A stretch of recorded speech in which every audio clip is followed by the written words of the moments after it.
Merci.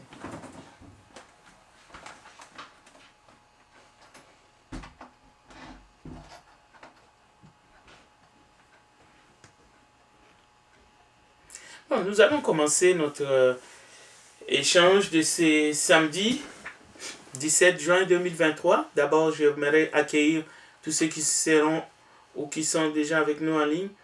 Et c'est tous ceux qui vont nous suivre en différé. C'est surtout dans ce sens-là que nous engageons cet échange. Mais nous aimerions aussi dire qu'après avoir suivi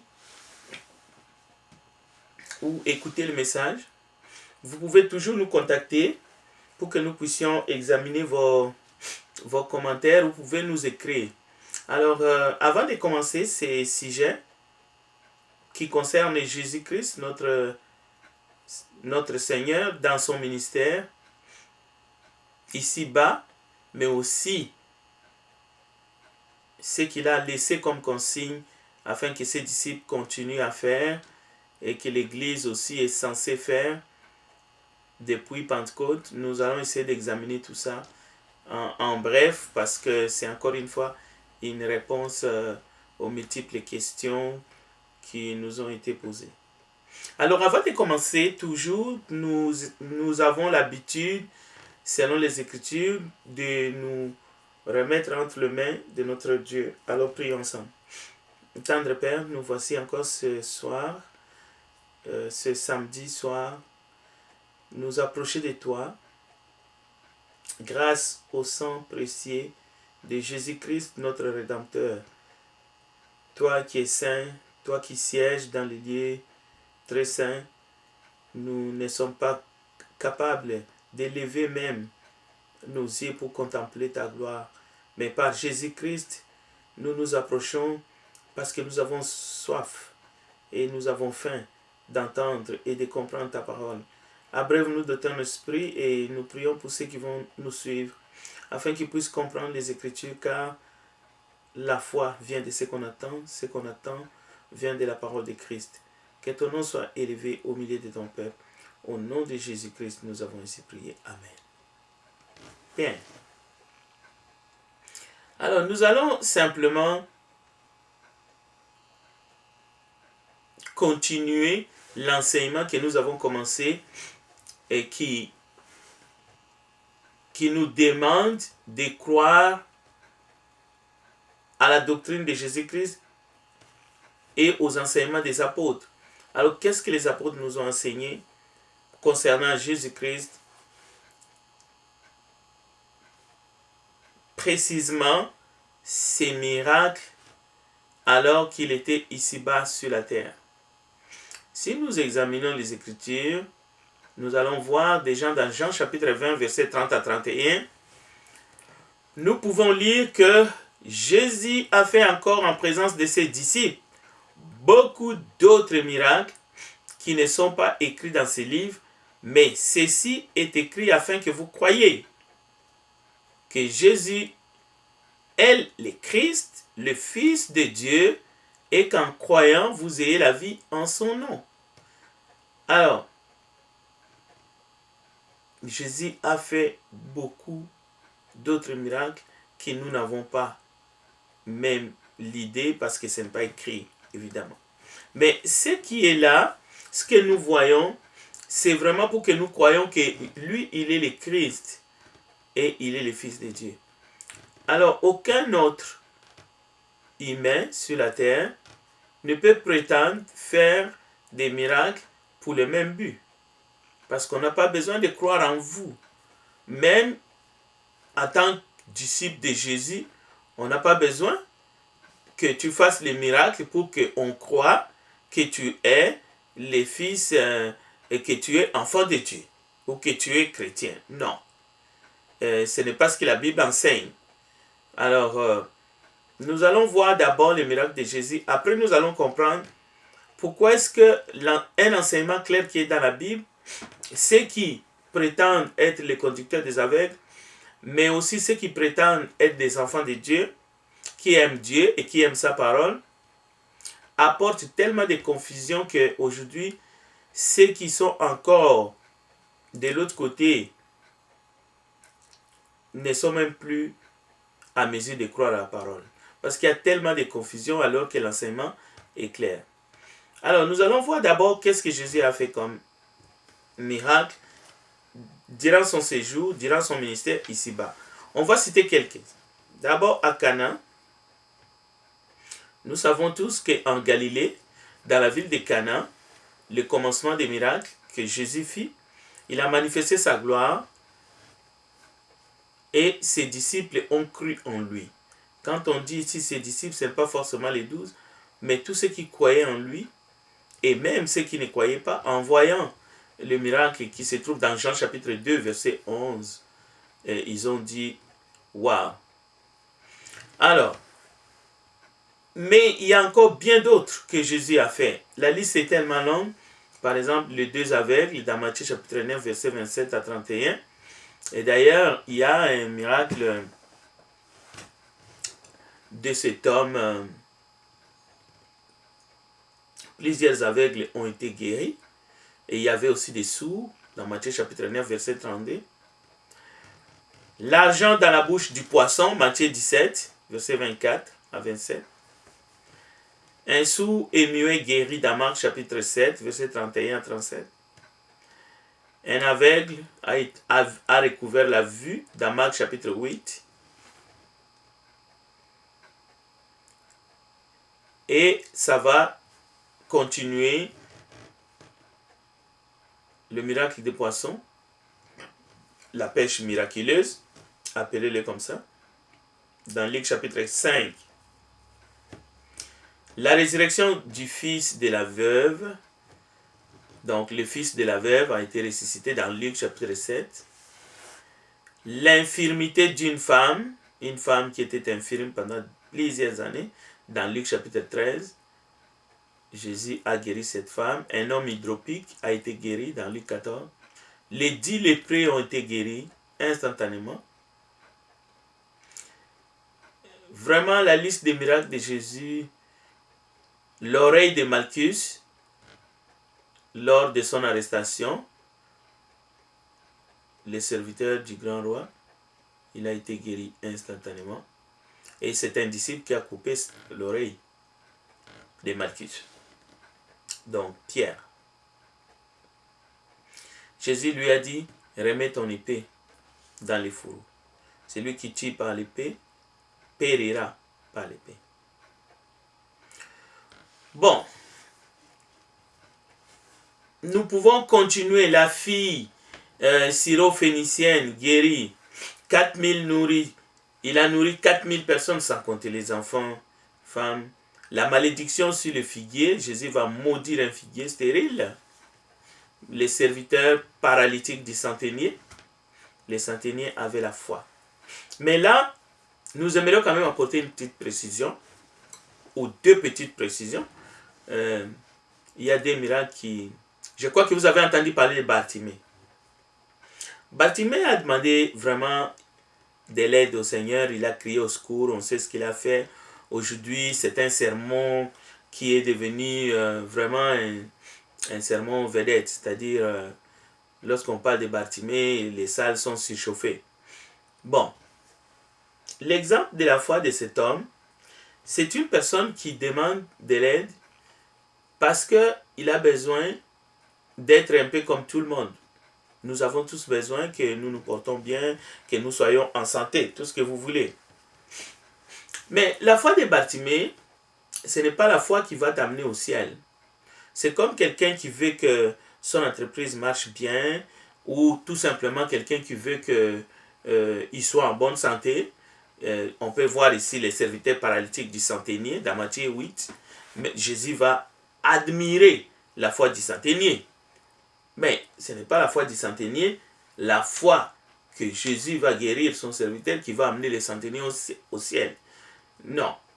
Nous devons savoir que lorsque nous croyons en Jésus comme sauveur et que nous croyons que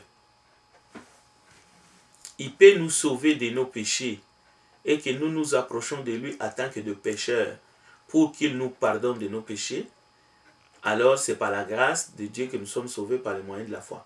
C'est cette foi-là qui est beaucoup plus spectaculaire et qui peut nous amener au ciel. Alors, vous pouvez prier pour que vos affaires marchent bien, tant mieux. Vous pouvez prospérer ici-bas sur la terre. Et Jésus a guéri, comme nous sommes en train de voir la liste. Jésus a fait beaucoup d'autres choses. Même les morts sont revenus à la vie, évidemment. L'enfant de la veuve, le fils de la veuve, ainsi de suite, Anaïn. Oui, les gens sont contents. Mais reste à savoir s'ils ont continué à suivre Jésus, mais pour la bonne cause. Voilà un peu la précision, parce que sinon, n'importe quelle foi, moi je crois que les mangues seront mûres cette année. La foi du cultivateur, moi je crois que nous aurons beaucoup de pluie cette année, comme ça, les récoltes seront en abondance. Ok, mais il y a aussi la foi de travailleurs marins, de marins, qui croient qu'il va avoir la haute mer pour qu'ils puissent vraiment capturer des poissons et qu'ils puissent faire de l'argent. Oui, c'est beau tout cela. Mais ce n'est pas ce genre de foi qui va t'amener au ciel. Exactement comme Pierre. Pierre dit, si c'est toi, permets que je marche sur l'eau, que je viens vers toi. Et Jésus lui a dit, viens. Et Pierre a commencé à marcher sur l'eau, il a marché sur l'eau. Ce n'est pas cette foi qui a permis Pierre de marcher sur l'eau qui a fait que, ou qui va faire que Pierre va arriver dans le royaume, va entrer dans le royaume des cieux. Non, non, non. Souvent, on mélange toutes sortes de foi aujourd'hui, et puis voilà. Ce n'est pas parce que tu crois que ton conducteur ou ton pasteur, c'est un homme de Dieu. Il y a même des gens qui sont allés plus loin. Il faut croire qu'un certain prophète, William, c'est un prophète de Dieu, alors que c'est pas ça qui va t'ouvrir le royaume de Dieu. C'est pas à cause que tu crois. Non, non, non. Mais si tu crois que Jésus-Christ est le Fils de Dieu, si tu crois que oui, Jésus-Christ est le sauveur du monde et qu'il est mort pour tes péchés, et si tu obéis à l'évangile, c'est cette foi-là. Au fait, c'est la grâce qui te sauve, mais par les moyens de la foi. Mais pas la foi que tu vas faire des bénéfices, tu vas faire des intérêts. Ton enfant est malade, tu crois que Jésus va le guérir. Toi, tu penses que la porte du ciel, non, non, non, non. Il faut que tu crois vraiment que tu es un pécheur et que tu as besoin d'être pardonné de tes péchés et que tu crois au Rédempteur et que tu obéis à ses commandements. Et voilà la preuve que tu l'aimes. Parce que Jésus a dit, si vous m'aimez, gardez mes commandements. Si vous obéissez à l'évangile, vous passez de la mort à la vie. Alors, un autre exemple. Démoniaque des synagogues guéri. Un démoniaque a été guéri par le Seigneur. Alors, on peut citer encore bien d'autres. Les démoniaques, tempête apaisée, voilà. Beaucoup de guérisons des malades et beaucoup de démons chassés en Matthieu 8. La belle-mère de Pierre est guérie, tac, en Matthieu chapitre 8, verset 14. Ça, c'est vraiment comme une baguette magique. Jésus, la fille de Jairus est guérie. Jésus admire la foi de Jairus, un soldat, un centenier. Et puis voilà, il y a encore la femme atteinte d'une perte de sang, voilà. La femme atteinte d'une perte de sang était malade. Et puis elle a vu plusieurs, elle a dépensé tout ce qu'elle avait comme argent. Okay? Peut-être que vous êtes malade aujourd'hui. On peut prier pour vous. Bon, ce n'est pas parce que vous n'avez pas la foi que vous ne serez pas guéri. Non. Dieu peut vous faire grâce. La prière du juste a une grande efficacité. Mais aussi, si vous avez la foi, vous pouvez prier toute seule dans votre maison. Dieu peut vous faire grâce et il vous guérit. En ce moment même, les gens qui sont dans les hôpitaux, à travers les prières des saints, il y en a qui seront guéris aujourd'hui. Et ils sortiront de l'hôpital et ils vont retrouver leur famille. Ils seront reconnaissants. Il y en a qui sont reconnaissants que Dieu a, à travers le médecin, a fait qu'ils ont retrouvé la santé. Parce que quand on est en santé, des fois on est reconnaissant à Dieu, des fois pas. Mais il y en a qui sont reconnaissants à Dieu, ne soyez pas négatifs. Mais, écoutez, la femme atteinte d'une perte de sang, elle est venue avec foi, elle a touché Jésus, et la perte de sang s'est arrêtée. comme une bougie qu'on éteint. Elle a retrouvé la vue. Ce n'est pas cette foi avec laquelle elle a touché la robe qui fera que cette femme va entrer dans le royaume des cieux. Encore une fois, ce serait une fausse évangile, c'est de l'amalgame. C'est de l'amalgame. Jésus faisait le bien. Ce n'est pas parce que vous donnez l'aumône à un pauvre qui vous demande l'argent alors que vous êtes dans votre BMW ou dans votre Mercedes que cette personne-là, vous venez de lui ouvrir la porte du royaume des cieux. Non, vous venez de faire quelque chose du bien. Mais cette personne a besoin de connaître l'évangile afin qu'il soit pardonné de ses péchés. Alors même si vous faites du bien en venant en aide à un pauvre, à un malheureux sans asile, pensez aussi de lui apporter la parole parce que la foi vient de ce qu'on attend et ce qu'on attend vient de la parole de Christ. Bon, il y a un jeune garçon qui tombait dans le feu. Alors Jésus a chassé ces démons alors que les disciples étaient incapables de le faire. Et Jésus a dit cette sorte de démon ne peut sortir que par la prière et par le jeûne. L'aveugle est né. Vous savez, l'aveugle est né. C'est lui qui a confessé Jésus. Et même à cause de la guérison de cet aveugle est né, il y a un enseignement qui est sorti, mais c'est un faux, aucun pécheur, s'il prie, Dieu attend. Alors, c'est un drame de penser comme ça. La Bible dit quand un malheureux crie, Dieu attend. Quand un pécheur, comme celui qui est allé, 2 personnes sont montées pour prier, l'un a dit, je suis misérable, je ne suis pas digne. La Bible dit, il est descendu, il a été exaucé, alors que le pharisien, lui qui se comparait aux autres, qui disait, je ne suis pas comme ces gens-là, je paye la dîme, je fais ci, je fais ça, mais il n'a pas été exaucé alors qu'il connaissait les Écritures. Les pharisiens étaient versés, ils étaient assis dans la chair de Moïse. Donc, oui, c'est vrai, les péchés non confessés de ceux qui sont déjà dans le Seigneur peut-être est une barrière parfois pour l'exaucement. Mais une fois qu'on a confessé notre péché, une fois qu'on a pardonné les autres, le Seigneur nous pardonnera aussi nos péchés. Mais il y a des personnes qui sont dans l'ignorance, il y a des personnes qui sont, comme la parole dit dans Osée, mon peuple est perdu par manque de connaissances. Il y a des personnes, par exemple, qui sont même dans les sciences occultes. Si un jour, ils crient au Seigneur, ils décident de revenir, ils ouvrent leur cœur, ils peuvent crier ici-bas et le Seigneur entendra là-haut. D'ailleurs, il n'y a rien qui se passe ici-bas que le Seigneur puisse savoir. Il scrute tout. Même une fourmi noire en bas d'un gros caillou noir, le Seigneur le voit. Même les baleines, parmi les dauphins, tout ce qui se passe ici-bas, le Seigneur. Il n'y a rien qui peut se faire ici-bas que là-haut, voilà, et le Seigneur ne puisse pas voir ou attendre. C'est pour ça qu'il y a une différence entre exaucement et entendre les cris d'un pauvre, d'un malheureux, d'un pécheur, d'un misérable. Ce n'est pas parce que le Seigneur vient au secours d'un pécheur, justement, qui crie comme le brigand sur la croix, qu'il faut interpréter ça comme une prière exaucée. Non, non, non. Le brigand, il n'a pas fait une prière. Il a crié seulement au secours. C'est tout. Et lorsqu'on crie au secours, sincèrement, oui, c'est une forme de prière, mais c'est un appel au secours. Et le Seigneur, dépendamment de sa volonté, il peut intervenir ou pas. Ça, c'est clair.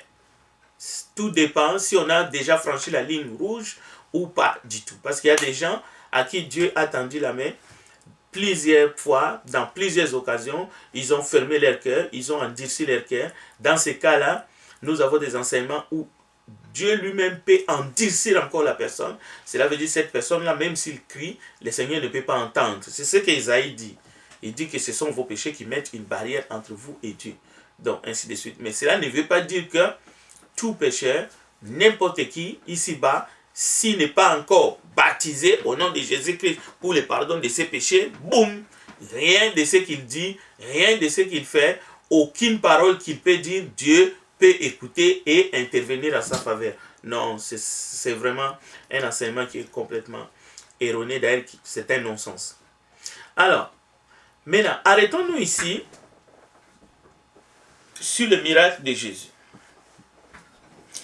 Un enseignant qui évangélise, il a dit, et c'est pour cela que la question nous a été posée, moi je crois au miracle. Qu'est-ce que signifie croire au miracle? Nous allons partir là où nous nous sommes arrêtés la dernière fois. Croire que Dieu est capable de faire le miracle, n'importe qui a même une petite croyance, même s'il ne connaît pas Dieu, même s'il ne connaît pas vraiment la Bible, la parole inspirée de Dieu, peut croire que Dieu est capable de faire le miracle hier, aujourd'hui et éternellement. Alors, croire au miracle, ce n'est pas un argument qui peut faire peur, ou ce n'est pas quelque chose qu'on peut dire la preuve que la foi est là. Non. Parce que Dieu déjà est le Tout-Puissant. Il est le Créateur de toutes choses. Rien ne lui échappe. Il est omniscient, omnipotent, omniprésent. Donc, affirmer, déclarer, crier que je crois au miracle, il n'y a rien d'extraordinaire dans cette parole-là. Mais par contre,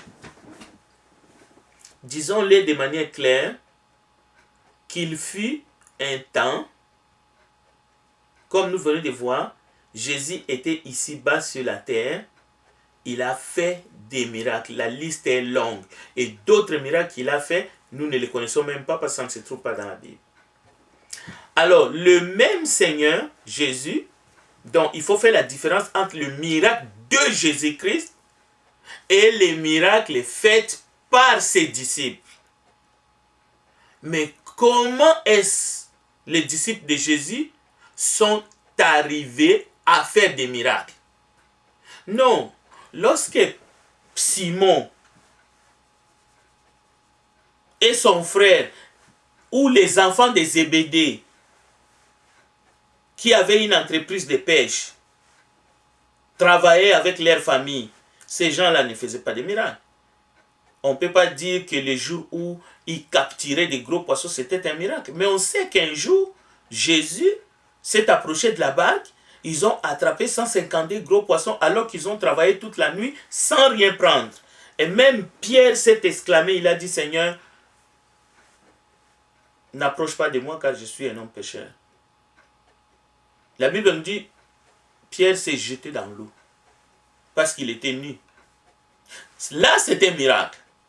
Donc, avant que Jésus les appelle, avant que Jésus les enseigne, les forme et les envoie, ces personnes ne faisaient pas de miracles. Mais par contre, Jésus va leur donner la capacité. Le fait que Jésus leur donne la capacité, le don miraculeux, déjà de son vivant, il les envoie des à deux, et même il va envoyer les 72 à... Ils ont reçu quelque chose pour avoir la capacité de faire le miracle. C'est pour cela que, après Pentecôte, comme il avait promis, ils ont reçu la puissance d'en haut, donc la capacité de faire des miracles pour confirmer sa parole. Alors, lorsqu'on parle des dons miraculeux qui ont cessé, on ne parle pas de ne pas croire aux miracles que Dieu est capable de faire. On ne parle pas de l'impossibilité des miracles sur le plan divin. Non. Il faut être de mauvaise foi pour crier oh, je crois au miracle. Mais ça veut dire quoi? Les dons, la capacité que le Christ a donné à ses disciples de son vivant, mais aussi après son ascension, que l'Esprit a distribué aux hommes pour faire les miracles dans le but de confirmer la parole, ces dons-là étaient pour un temps. Comme nous pouvons lire dans Ecclésiaste, il y a un temps pour tout.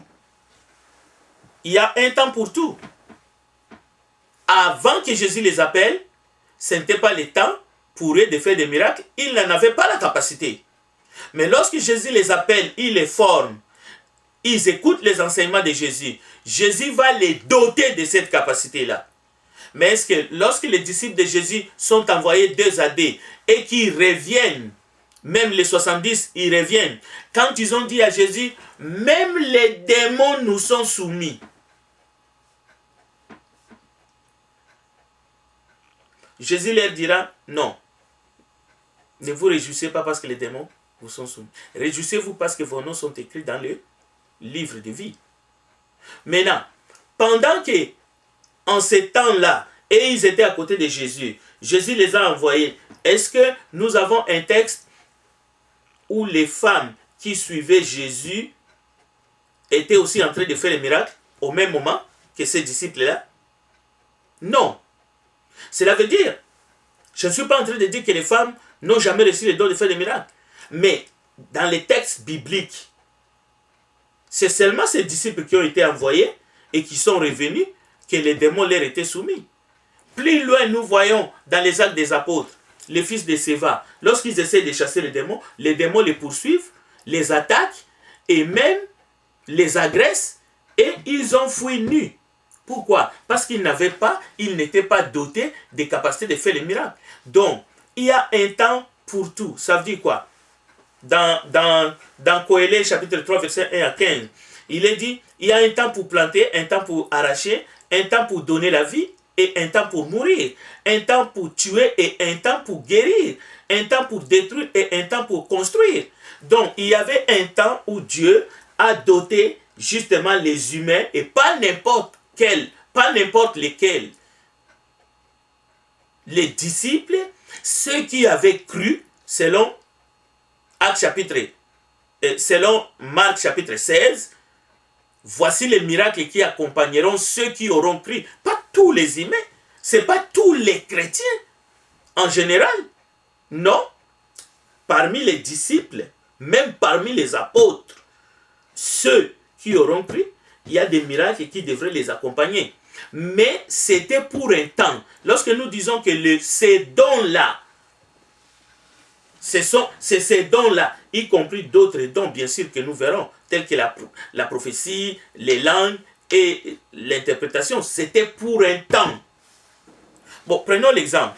Aujourd'hui, le don d'Isali est en activité. C'est-à-dire que quelqu'un peut croire au Seigneur Jésus, quelqu'un peut se repentir de ses péchés, et quelqu'un peut recevoir le pardon de ses péchés, le don du Saint-Esprit, et être sauvé. Mais au retour de Jésus, lorsque Jésus sera de retour, il sera de retour pour juger. Il ne sera pas de retour encore pour commencer à prêcher l'évangile comme il a fait en Galilée. Non, il viendra pour l'enlèvement de l'Église et pour le jugement dernier. Aujourd'hui, le salut gratuit est accessible à toutes les nations, y compris la nation juive. C'est pour cela que Paul est appelé l'apôtre des païens, tandis que Pierre est appelé l'apôtre des juifs. Et lui-même, Pierre était sauvé. Et beaucoup d'autres juifs comme Jacques, ils sont nombreux. Matthieu et les autres, ils ont suivi Jésus, ils ont été guéris. Aujourd'hui, la porte du royaume est ouverte depuis les jours de la Pentecôte. Car Dieu a tant aimé le monde qu'il a donné son Fils unique afin que quiconque croit ne périsse point, mais qu'il ait la vie éternelle. Donc, dans toutes les nations, le salut et la repentance est prêché aujourd'hui. Mais lorsque Jésus revient, c'est pour la consommation du siècle. Alors, ces dons-là, au premier siècle, qui étaient opérationnels, où les hommes vont faire des choses que nous allons voir, Nous venons de voir la liste de miracles de Jésus. Maintenant, on peut faire on peut faire une liste pour les miracles de Paul ou pour les miracles de Pierre. On peut voir quels sont les miracles que Étienne a fait et ainsi de suite. Et il y a même d'autres qui ont fait, mais si ce n'est pas répertorié dans la Bible, on ne peut pas inventer, on ne peut pas dire que tous ont fait les miracles, non, loin de là. Alors, écoutez maintenant. Est-ce que Jésus, qui est assis à la droite du Père, est toujours capable de faire des miracles? Mais lorsqu'il viendra, comment est-ce qu'il viendra? La Bible dit, il viendra dans la nuée avec des anges, mais pour nous les humains, tout ça là, c'est pas du cinéma. C'est pas du cinéma. Mais pour nous, il viendra avec puissance. Donc Jésus-Christ est le même hier, aujourd'hui et pour l'éternité. Il fit un temps qu'il a permis aux disciples qui croyaient en lui et qui étaient obéissants. On sait par exemple que Judas a trahi. Alors ils ont accompli des miracles grâce au don du Saint-Esprit qui les a distribués comme il voulait. Aujourd'hui, l'Esprit opère toujours en amenant le monde, en convainquant le monde du péché, du jugement. Mais à travers la parole, le salut est prêché, grâce à la parole que nous avons maintenant, qui n'était pas disponible au premier siècle. Donc il y a un changement. Aujourd'hui, nous avons la parole inspirée. Nous avons les livres des prophéties, ce qui n'était pas le cas alors que Pierre et Paul prêchaient dans les rues de Jérusalem. Alors que Paul était à Antioche. C'est eux qui ont été inspirés pour écrire la parole. Alors, lorsque Jésus dit à Thomas, Thomas, approche, alors que Thomas doutait, Jésus va lui dire, c'est parce que tu m'as vu que tu as cru. Heureux ceux qui ont cru, mais qui n'ont pas vu. Cela veut dire que dans la Nouvelle Alliance, nous sommes passés, toujours dans la Nouvelle Alliance, au premier siècle où les gens étaient amenés à croire parce qu'ils voyaient des miracles. Mais depuis que Jésus-Christ a dit à Thomas et à ses disciples que le moment venu, il faut que les gens croient par la parole. C'est pour cela qu'il est écrit, la foi vient de ce qu'on attend. Et non de ce qu'on voit, des miracles qu'on voit. Non.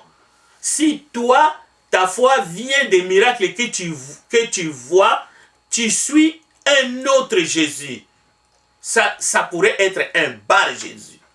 Ça pourrait être un faux Jésus. La foi vient de ce qu'on attend. Et ce qu'on attend vient de la parole de Christ. La foi ne vient pas des miracles que le pasteur, au fait, disons, le faux prophète, le faux prodige, la foi ne vient pas des faux prodiges, des miracles mensongers que tu vois. Non, la foi vient de ce qu'on attend et ce qu'on attend de la parole de Christ. C'est pour cela que Jésus dira à Thomas, heureux ceux qui n'ont pas vu mais qui ont cru. Si toi, pour croire, tu as besoin de voir le miracle, c'est que tu as une autre Bible. Et c'est très facile pour toi que les diables et ces démons te séduisent. C'est très facile. Pas de miracles mensongers. Mais nous ne doutons pas que Dieu est capable d'agir dans la vie de ceux qu'il aime et de ceux qui lui demandent, par exemple son esprit. Mais ce n'est pas parce que tu lui demandes son esprit qu'il va te le donner. Non. Il donne son esprit à ceux qui lui obéissent. Ce n'est pas parce que tu demandes que il va te donner son esprit sans mesure. Non. Il faut demander, mais il donne son Saint-Esprit à ceux qui lui obéissent. Pourquoi? Parce que l'obéissance marche de pair avec la volonté de Dieu. Oui, lorsqu'on fait la volonté de Dieu, alors Dieu va faire sa volonté dans notre vie. Et la volonté de Dieu dans notre vie, ça pourrait être aussi qu'on traverse des épreuves, qu'on passe par des moments difficiles, qu'on se charge chacun de sa croix comme lui, il s'est chargé de sa croix. Mais un jour, nous nous réjouirons parce que ce que nous passons, ce que nous traversons, les luttes, les peines, les combats, les rejets que nous pouvons justement être victimes, toutes les souffrances que nous pouvons subir au nom de Christ ne sont pas comparables à la gloire à venir qui nous attend dans le Seigneur. Donc, les dons spectaculaires, miraculeux, que les disciples, que les apôtres ont reçus étaient temporaires. La preuve, c'est qu'aujourd'hui, 2000 ans après, on ne peut pas prétendre qu'on est doté de ce pouvoir, à moins d'être superstitieux ou d'aller les chercher, pas ces dons-là, parce qu'on ne peut pas aller chercher ces dons-là. Comme Simon le magicien a voulu acheter. Non, on ne peut pas. Mais on peut aller chercher des faux. On peut aller chercher des faux, on peut aller chercher de trucage chez les diables, et à ce moment-là, on a vendu son âme au diable. Éphésiens chapitre 2, verset 10 nous parle de la grâce qui nous sauve par les moyens de la foi. Cela ne vient pas de nous. Et lorsque nous prions, nous demandons à Dieu, quoi que nous demandons à Dieu au nom de Jésus-Christ, nous pouvons croire que Dieu va nous les donner. Mais cela ne fait pas de nous des détenteurs de pouvoir miraculeux, comme Paul avait, comme Pierre avait, et d'autres apôtres avaient au premier siècle. C'est juste ça la différence. On peut prendre l'exemple de quelqu'un qui a un père qui est immensément riche. Si tu as un papa qui est milliardaire, c'est-à-dire qu'il a tout, et qu'il est vivant, chaque fois que tu auras besoin de quelque chose, tu vas aller solliciter chez ton papa. Et ton papa, comme il t'aime, il va sûrement te donner tout ce que tu désires selon sa volonté. Maintenant, si tu es censé, tu pourras en aucun cas dire que tout ce que mon père a m'appartient en avance et je peux le donner à qui je veux. Je peux le distribuer à qui je veux. Voilà ce que ces faux faiseurs de miracles prétendent. Que Dieu a fait d'eux des dépositaires de tous les bienfaits de Dieu et de toutes les capacités de Dieu. Au fait, et ils sont des demi-dieux ici-bas sur la terre. Peu importe ce que vous avez, il suffit de vous déplacer, d'aller chez eux, paf. Et même ceux qui avaient ces dons miraculeux au premier siècle ne faisaient même pas ces spectacles que nous voyons aujourd'hui. N'avaient pas de prétentions aussi grandiloquentes que nous pouvons entendre de nos oreilles aujourd'hui. Ton père te dira toujours, mon fils, ce qui est à moi est à toi, mais je suis vivant, tout ce que tu as besoin, viens me voir, dis-moi, je te le donnerai selon ma volonté. Mais ne va pas commencer à dire aux gens, venez, venez, venez, j'ai tout ce qu'il vous faut, peu importe, venez chez moi avec la foi, je prendrai les affaires chez mon père, je vous les donnerai. Non. Parce que lorsque Jésus dit dans Marc chapitre 16, verset 15 à 16, il dit, voici les miracles qui accompagneront ceux qui auront cru à mon nom. Ils feront ça, ils chasseront les démons, ils feront ça, ils feront ça. Ce n'est pas lui, non, c'est eux qui le feront.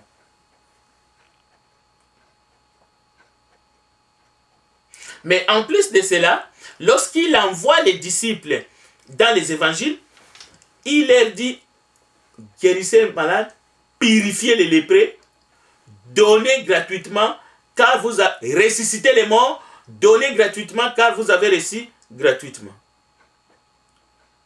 Est-ce que vous avez compris ce texte-là? Alors, ces pouvoirs-là étaient temporaires. Maintenant, aujourd'hui, nous ne sommes pas en train de dire que les chrétiens, nés de nouveau, n'ont aucun pouvoir.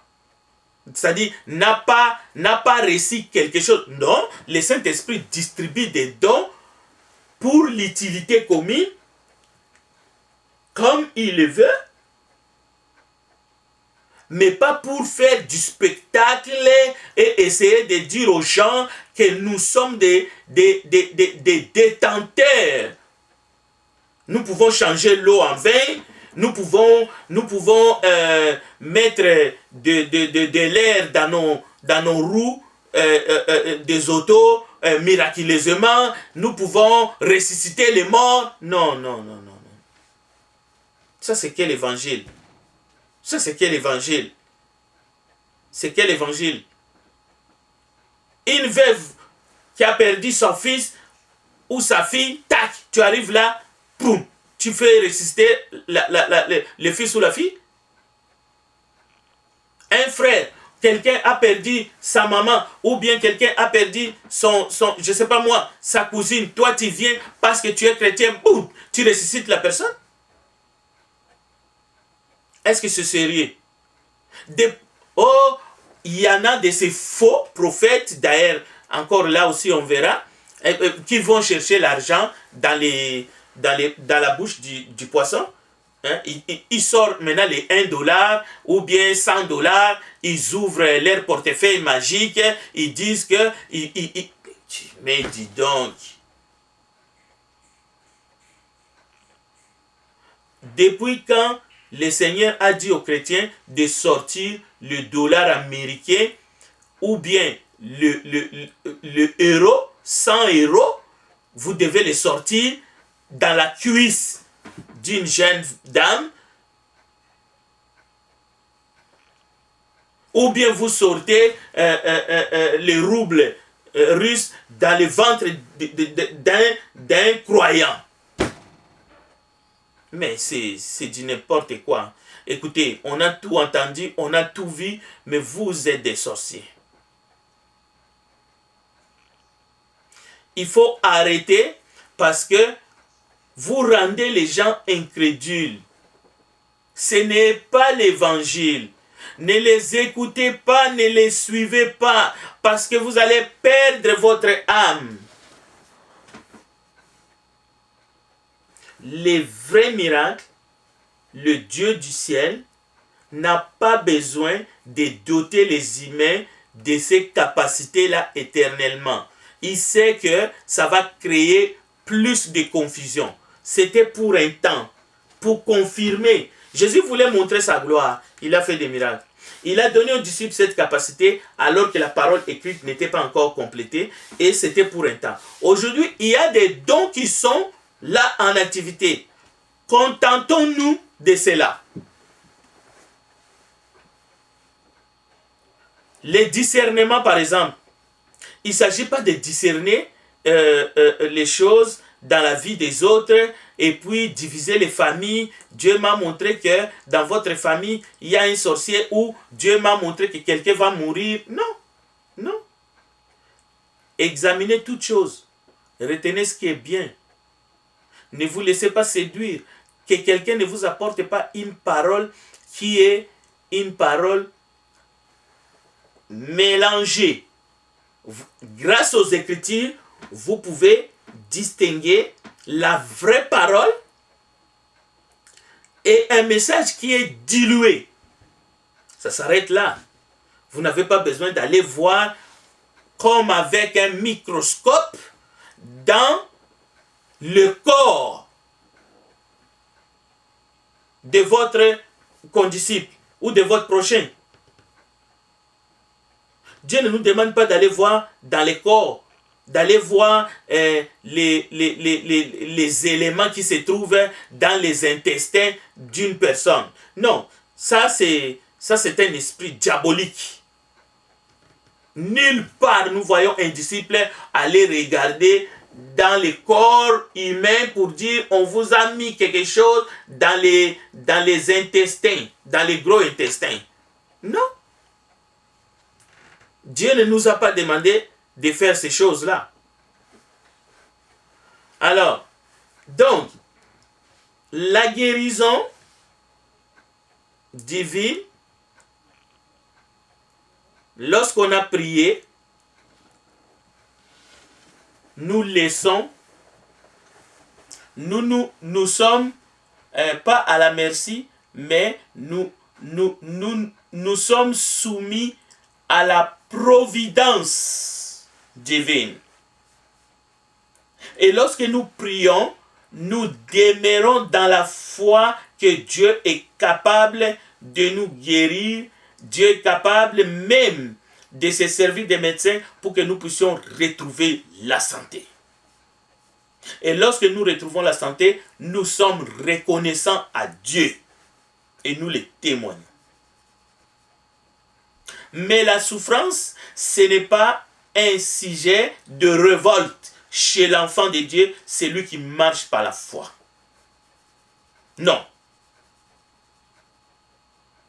Nous avons des exemples des hommes intègres dans la Bible qui ont souffert, qui ont tenu bon jusqu'à la fin de leur vie ici-bas.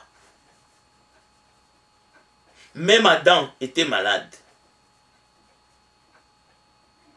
Et il a terminé sa vie en bonne et due forme, malgré les problèmes qu'il a causés lui-même, qui est le problème du péché, et que nous sommes aussi concernés aujourd'hui. Alors, chers frères, chères sœurs, cette question, je sais que ça va revenir encore. Je crois au miracle. Nous croyons tous que Dieu est capable de faire ce qu'il veut. Avec nous ou sans nous. Mais nous ne prétendons pas.